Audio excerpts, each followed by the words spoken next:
Hi, everybody. I'm Richard Sher, and it's time to square off of 2024. Let's meet our panel.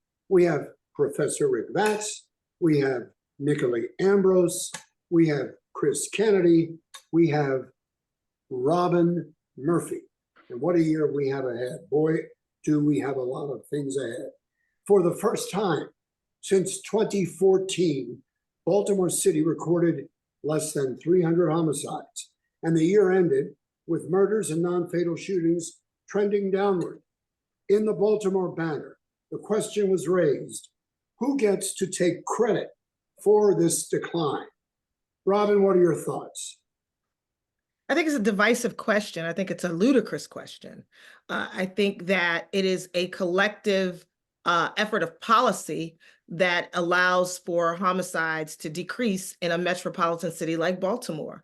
So do I think that it was solely, the mayor's office? Absolutely not. Or was it solely the change of a police commissioner whose new policies haven't even really fully gone in? Absolutely not. Do I think that some of it is left over from Commissioner Harrison? Certainly. Do I think that it is Ivan Bates's policies? Absolutely. Do I think some of it is left over from Marilyn Mosby's policies? For sure. It is a collective. Robyn, congratulations. That was a marvelous answer. Really? Rick Vatz. Yeah, I think that the improvement, which is modest, I think the improvement might be due mostly to Ivan Bates. It's like having a new sheriff in town. Ivan Bates, I've been an Ivan Bates fan for a long time. At the end of 2022, he spoke in my class. He was well received by the class. He was open to all questions. It was completely transparent. He also has increased the maximum. He has a bill to increase the maximum sentences for 3 to 5 years for illegally carrying guns. He calls for targeting repeat offenders. He's supporting legislation to extend probation periods for gun crimes by juveniles, and he's limiting the Intelligence Protection Act, which stops people from questioning children. I think he's right on every single issue. And I think when he speaks, we have to take him seriously. And I think criminals take him seriously. And I think they're intimidated by him. And that's great. So you think that legislation that has not passed yet is what changed the crime from the 6 months that he was in office? How does that make it make sense for me? I think he stated a number of clear warnings before. Oh, that certainly scared the drug dealers. Well, it absolutely let people think that there's no longer. That's not how it works, sir. Well, let me know after the policies have actually been enacted, and there is a trickle down to the sentencing, and that is when you can make a metric as to whether or not these are measurable that contributed to the decrease in crime. Rick, you asked me a question, and I'm trying to answer. Well, hold on 1 second. Mayor Scott credits his implementation of the group violence reduction strategy. U.S. Attorney Eric Barron says his office has increased focus on gun possession, which he says has taken would-be shooters off our streets.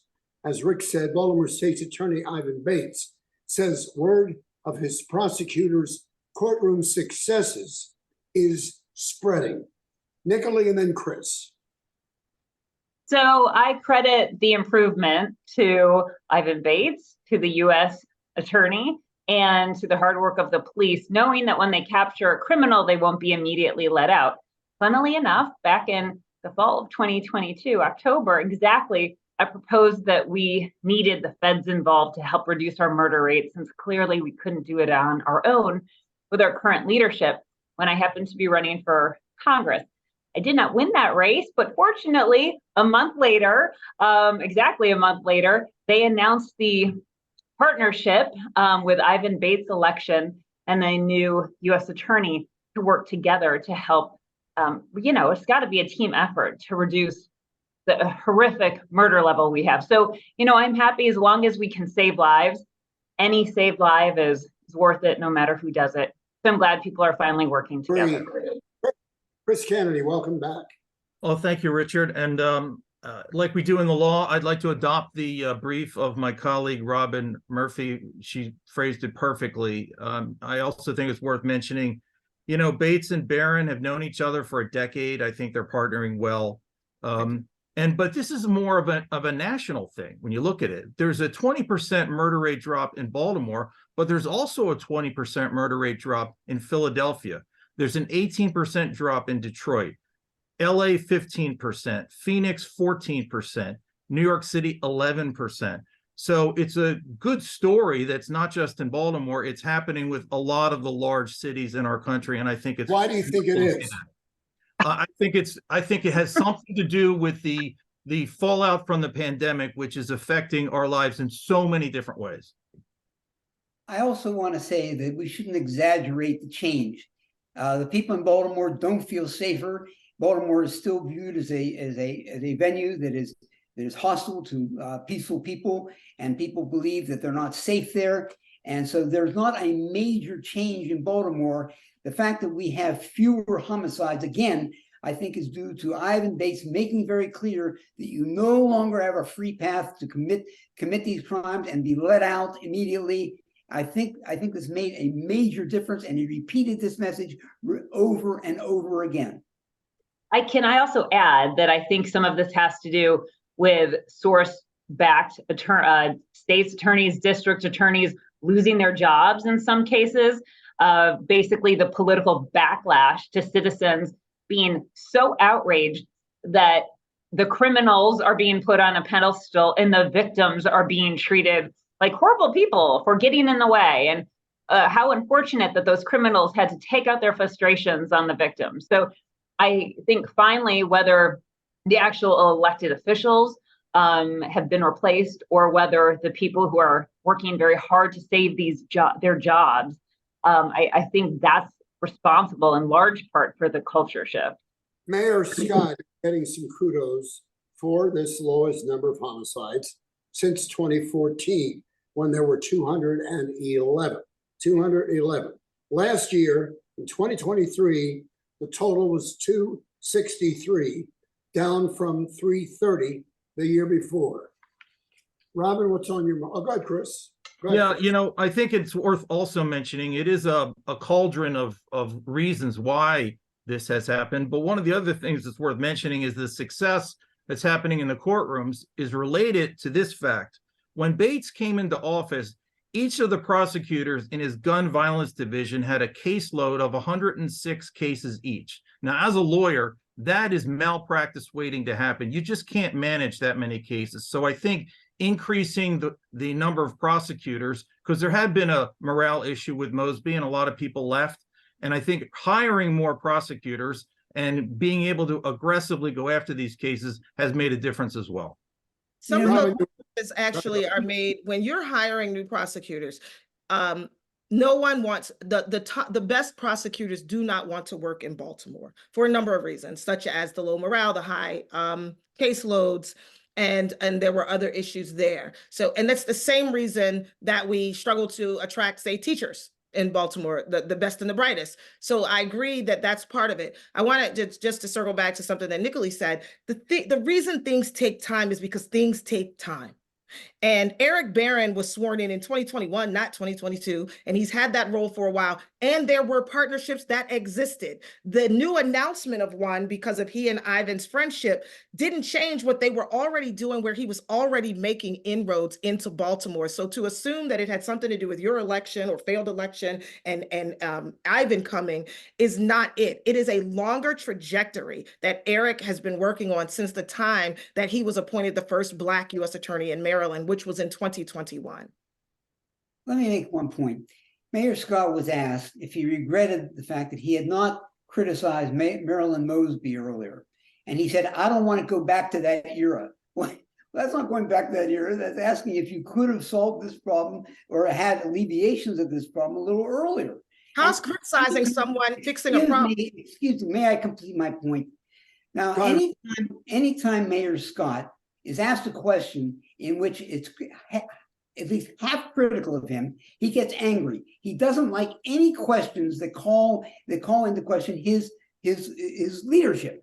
And that's not the way to answer questions. The question is, why didn't he act earlier regarding Marilyn Mosby? And it's a That wasn't the perfect question. reasonable That actually was not the question. The question, as you just stated moments ago, was, does he wish he had criticized her or spoken up about her? Why is that a question that he should be bothered with answering? I wouldn't answer that question either. That's a ludicrous question. Because It's not I think- a ludicrous question. it would I not. think the problem is he doesn't answer questions. And whenever it's a tough question, he also doesn't answer the question. And to your point, I asked no, him it was on to- November all the 17th, time. 2022. Yeah, if Hold I on. may, it was on November 17th, 2022, that this attorney, the U.S. attorney and Ivan Bates announced their partnership. It was exactly a month after I had proposed those things. And I'm glad that people get their sea legs in their new office and work out caseload and try to recruit some new attorneys to make up for the absolute bloodshed within the office that Marilyn Mosby had caused.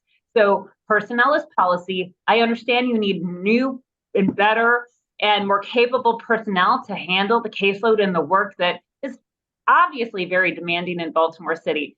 But to say that people haven't at some point announced a new idea that might be after others proposed it is a little disingenuous. No, I think my only point was that Eric had been in office for an entire year prior and had had many partnerships with Baltimore City and things of that nature. Once Ivan became the new state's attorney and they were able to announce partnerships as well, that's something different. That doesn't mean that Eric Barron was not working for the citizens of Baltimore in partnership with Baltimore prior to what you described a whole year later.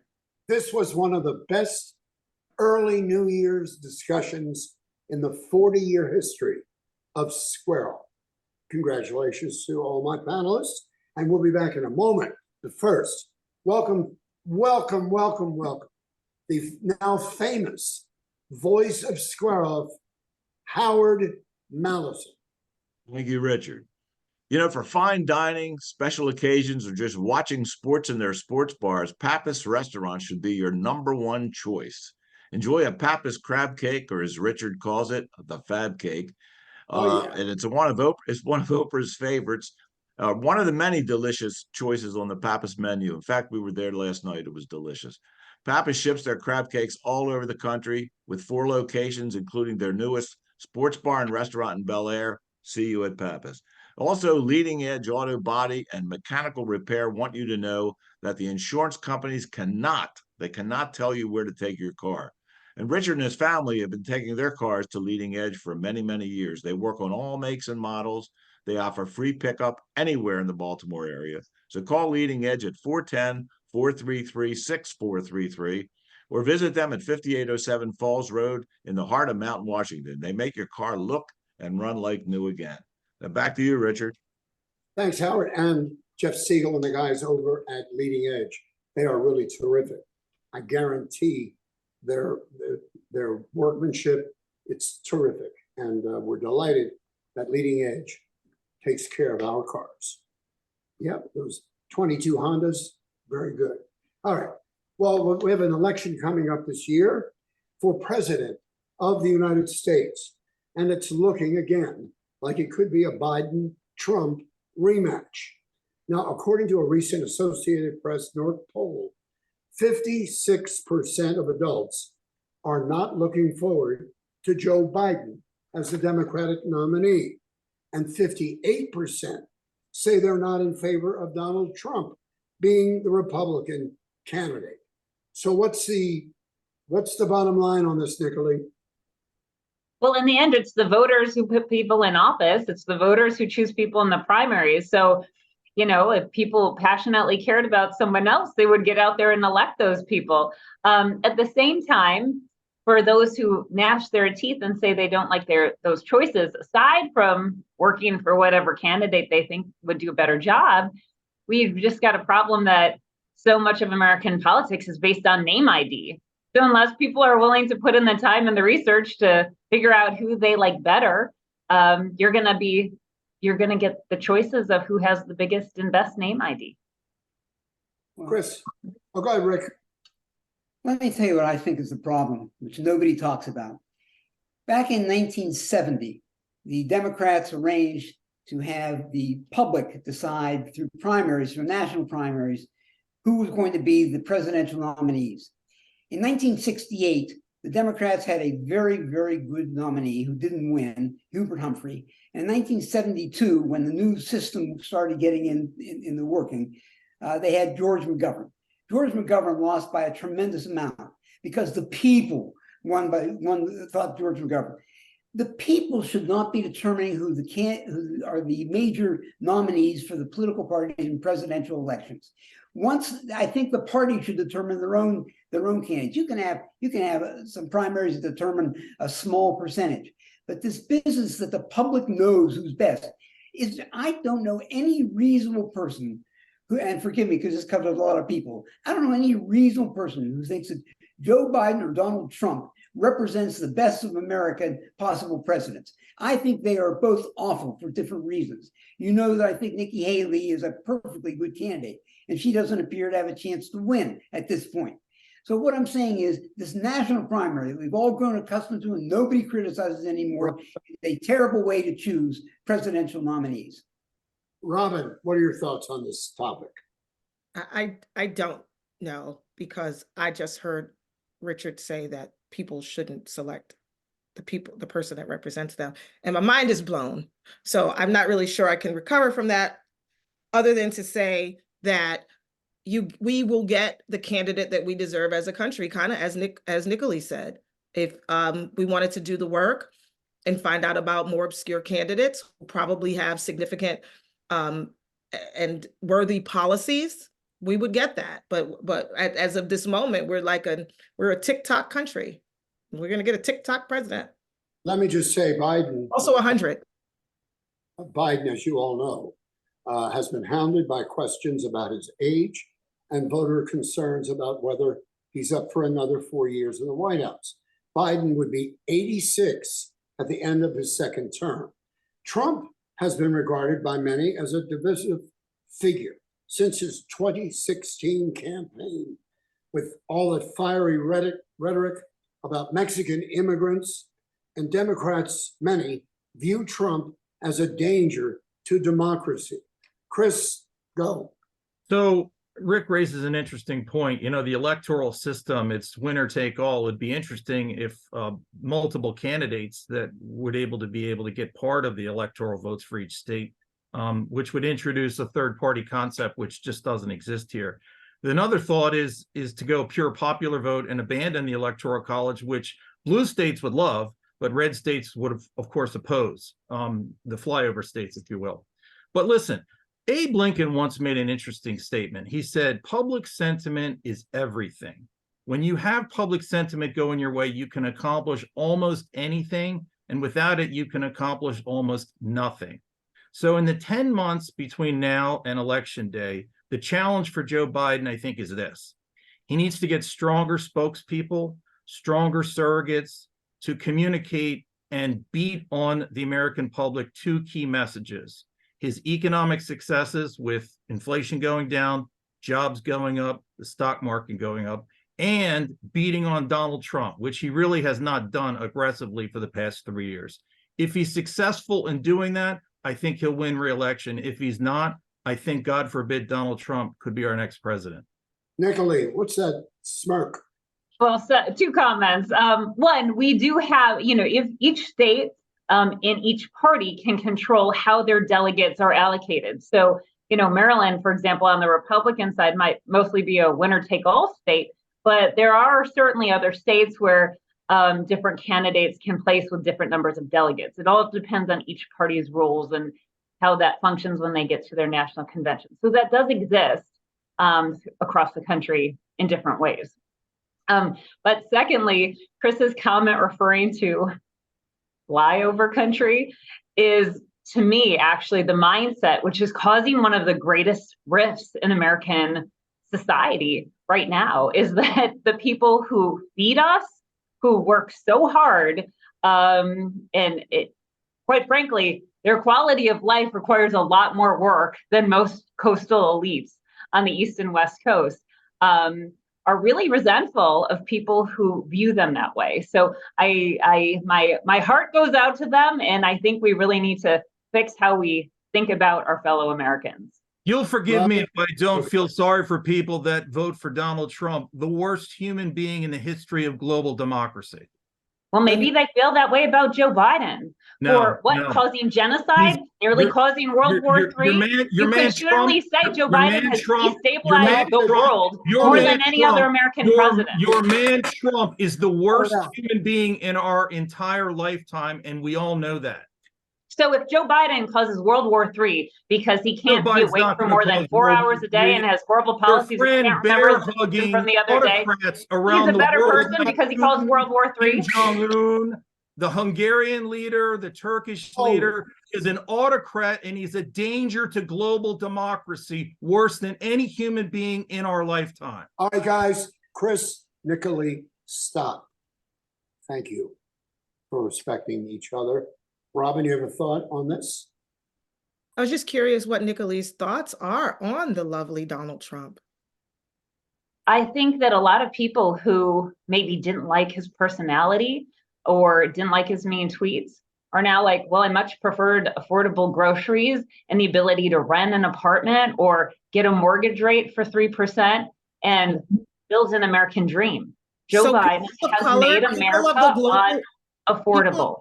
people Joe of color- Biden has Hold made it, it so Robyn. I question. I got If you. I used to worry about the future for my grandchildren, now I worry about it lasting through the America we know, lasting through my lifetime, much less my children's lifetime. So people So of I think the color- rapid decline of American society is really concerning to folks who maybe even have not been very involved in politics or Robyn, don't even like the candidates, but certainly like the results of one of their policies a lot better.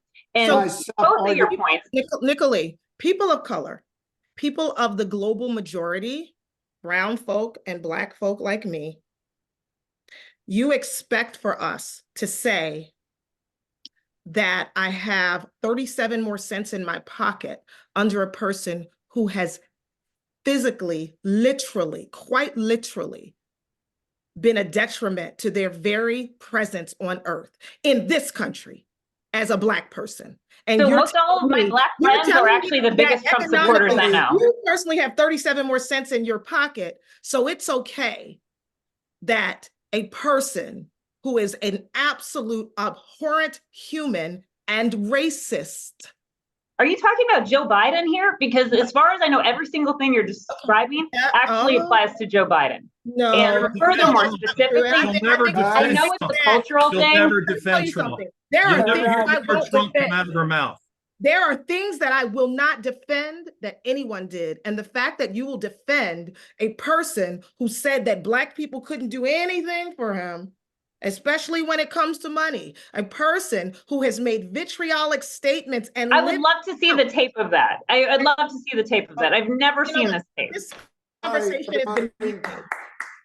Rick, we got to stop for a moment. We got to get Howard in here because we're running a little short on time. Guys, stop jumping with each other, please. It's not only, well, it makes for great debate and good TV, but it's difficult to hear when you guys are jumping on each other to make a point. Let the other person finish. Here again is Howard Mountains. Thank you, Richard. I'm sure you've seen some of the Barry Glazer TV commercials. They're different. They get your attention. They also get your results. That's why Barry Glazer and his team, including an in-house doctor, make no apologies for getting every penny they can from the insurance companies. So when it comes to personal injury or medical malpractice law, there's only one choice, and that's Barry Glazer. Give him a call at 410-547-8568. And you know, there's a lot of diners in Baltimore, and the most famous of them all are the Double T diners. TT, totally terrific. You're sure to find the best breakfast, lunch, or dinner from the Double T's enormous menu selections. It's phenomenal. There's Double T locations on Route 40, Perry Hall, White Marsh, Laurel, Annapolis, Pasadena, and the EC Diner in Ellicott City. Plus, try By the Docks in Middle River on their Monday night lobster specials. They're all in the Double T family. Back to you, Richard. Rick, did Yes. you want to make a brief point? Yes, I just want to make a brief point. I think that what we could all agree on is that Donald Trump and Joe Biden are not the two candidates that we hope to see in a presidential election. And we really have to change the way we choose nominees. We used to have nominees that people were strongly behind. Sometimes people believed that both candidates were good representatives of their party. This worship of the people. The people. You want the people to make foreign policy? Do you want the people to? This is why we have a representative government. Brief. We don't need the people to decide who the nominees are directly through a national primary. You guys want somebody who has literally said that on his first days, if reelected, he will disregard democracy. Did you hear me? I Wait a don't. minute, let me finish, please. He has said that he will disregard democracy on day one if you bring him back. He has said that he does not see anything wrong with standing on a street corner with a bully pulpit and demanding that people stop the election and harmed humans in Congress. So I don't, even Richard, even having me debate people who can open their mouth and say that Donald Trump has not harmed Black people is disgusting. Let me just say. No, Rob- stop. We want to take other people's points of view. Chris, then Nicolee. No, I cannot really fathom what 4 more years of Donald Trump would be like. And I do truly mean that he is an autocrat. He has immense praise and has always had immense praise for Vladimir Putin, the Chinese leader, the North Korean leader, the Turkish leader, and the Hungarian leader, who appear to be having a democracy, but they're really autocrats. And that's what he's pushing toward, moving our country toward becoming like Hungary and Turkey, and ultimately, perhaps even worse, toward a genuine autocracy. And it's about the rich people holding power, keeping power, and doing exactly what's going on in those horrible countries. And we must do everything in our power to prevent him from regaining the White House. Last word on this from Nicolee. So what people have been catching on to is the fact that everything you're accusing Republicans of, and in this case, Trump of, is exactly what Joe Biden has been doing. How he and his son Hunter have been collecting bribes from America's greatest enemies. Oh my God, Robyn, it's not a joke. And see, you have these little coffee clubs and cliques in these deep blue cities where you sit around and bash whatever Republican you want. But the fact of the matter is the American public has caught on to what the Democratic Party and your leadership is doing and how elitist you are. And that's reflected in poll numbers. Well, do Americans want 2% inflation again? Yes, they do. Do Americans want to afford their grocery bill when they go to the grocery store? Yes. Do Americans want to be able to buy a home and build their American dream? Yes. Is that seemingly possible under Democratic leadership anymore? No. You know what I want more than that? I want my Black son to not walk out of the house with fear just because he's a Black male. Is that because he lives in Baltimore City, or that was run with Marilyn Mosby's policies that would most directly lead to his danger?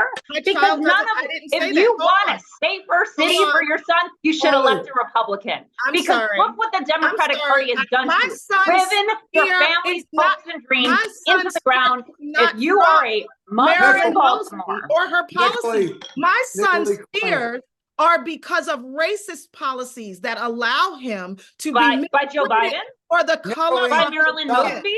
Because those are policies that lead to his lack of safety. Nicolee, you know what? This is really sad that you would think that a Black boy is only unsafe because of violence that is gang or crime related. Black boys are. I never said that. Every single thing you're saying, you're making up quotes and you're putting words in people's mouths.